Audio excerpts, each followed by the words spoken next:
afya ya akili. Nitagusia hapo kidogo sana. Tunapozungumzia afya ya akili, tunazungumzia utimamu wa kimawazo, utimamu wa kifikra, wa kuweza kufanya vitu ama kufanya maamuzi ambayo ni sahihi, maamuzi yasiyoibua taharuki ya namna yoyote ile. Mwingine anaweza akasema, afya ya akili ina umuhimu gani?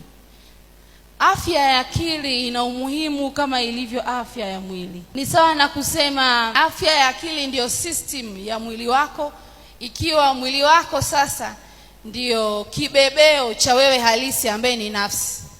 Magonjwa ya afya ya akili ni magonjwa, yapo mengi, yapo zaidi ya magonjwa 200. Kuna magonjwa ya hofu, kuna magonjwa ya masuala mazima ya ulaji. Kuna mtu mwingine akiwa na changamoto anakuwa anakula sana kupitiliza.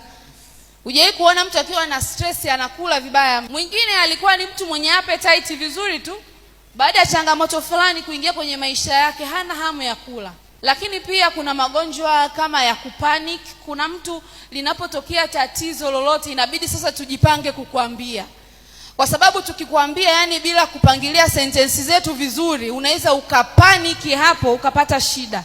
Kuna ugonjwa mwingine unaitwa schizophrenia. Ni ugonjwa wa kama vile akili inakuwa imeruka hivi, unaanza kusikia vitu ambavyo havipo, wengine hawavisikii, au unaanza kuona vitu ambavyo wengine wafanyaje, hawavioni. Hasa kama tupo kwenye jamii ambayo haina uelewa vizuri sana kuhusiana na masuala mazima ya afya ya akili, uwe na uhakika kuna kila aina ya jina utaitwa. Lakini yapo pia magonjwa mengine, na huu ni ugonjwa unaotesa duniani, ubinafsi uliopitiliza. Yaani wewe kila kilicho kizuri unataka upate wewe tu peke yako. Akipata mtu mwingine haaso sahihi, mabaya yawapate wenzako tu. Yakikupata wewe umeonewa.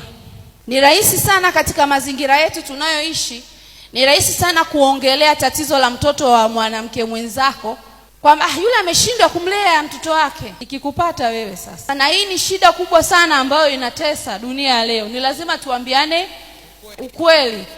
Na huu binafsi uliopitiliza, katika lugha ambayo sio fasaha sana, wanapenda kuita unafiki. Kuna mtu unaongea na mtu lakini umu ndani unamchukia vibaya mno huyo mtu, na nyakati zingine hajakufanyia chochote. Inawezekana ni anavyoongea, unaona kama anajisikia sana. Inawezekana ni namna anavyovaa. Naongea na wewe jichunguze. Wewe ni mtu wa namna gani? Haya, kuna watu wengine wana hasira kuliko kitu kidogo ushalipuka hasira. Hiyo ndio ni shida ya afya ya akili. Yaani kitu kidogo umeshalipuka. Yani sasa kama wewe mama unalipuka hivyo, wanaokuangalia, maisha ni kupanda na kushuka, changamoto ni nyingi na hazikuepeki. Sawa, tatizo limetokea, hiyo ukipaniki mamangu, ukikasirika, nini kinatokea? Na mimi ni mama wa watoto wawili na ninajivunia katika maisha yangu hakuna zawadi ambayo Mungu aliwahi kunipa iliyo kubwa ukiacha uhai kuliko hiyo. Mimi ni mama wa watoto wawili na kijana kangu pale handsome boy sana, anaitwa King, na ni mtoto wa Kisukuma. Babao ni Msukuma. Halo. Lakini na binti yangu anaitwa Divine. Unasikia majina haya? Divine. So hatua nzima ya kuwa mama inaambatana na vitu vingi. Kianzia swala zima la ujauzito, baada ya kuwa mama, kile kipindi cha kulea mtoto mchanga. Kuna namna, mimi mwenyewe sikuaga hivyo wapendwa, na najivunia kuwa hivi, siuchukii mwili, ila kuna namna nilikuaga kidogo. Sasa wamama wenzangu, hii ni shida ambayo inatuletea matatizo ya afya ya akili sana. Unapokuwa mama, kuna mtu mwingine inawezekana mwili unaongezeka sana. Yaani umenunua mikanda yote inayouzwa na nilia Instagram, lakini kitambi kimegoma. Yaani kimegoma mpaka sasa bwana, kwani nini bwana? Kwa hiyo kabla mtu mwingine hajakusema kwamba dada sasa hivi umekuwa una kitambi, wewe mwenyewe tayari ushajikataa. Wewe mwenyewe ndani ya nafsi yako ushaanza kusema kwa namna hii baba John, kwa nini asiende kutafuta mbadala nje? Na ukumbuke maneno yana nini? Naomba. Hapo vipi hapo? Hapo sawa. Kuna namna huku ndani kumeshaanza kutokota?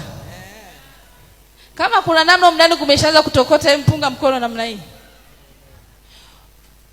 Kuna mtu ndani ya nafsi yako kabisa, hamna aliyewahi kukwambia, hata huyo mume wako hajawahi kukwambia kwamba mama fanya sasa hivi, fanya mazoezi upungue.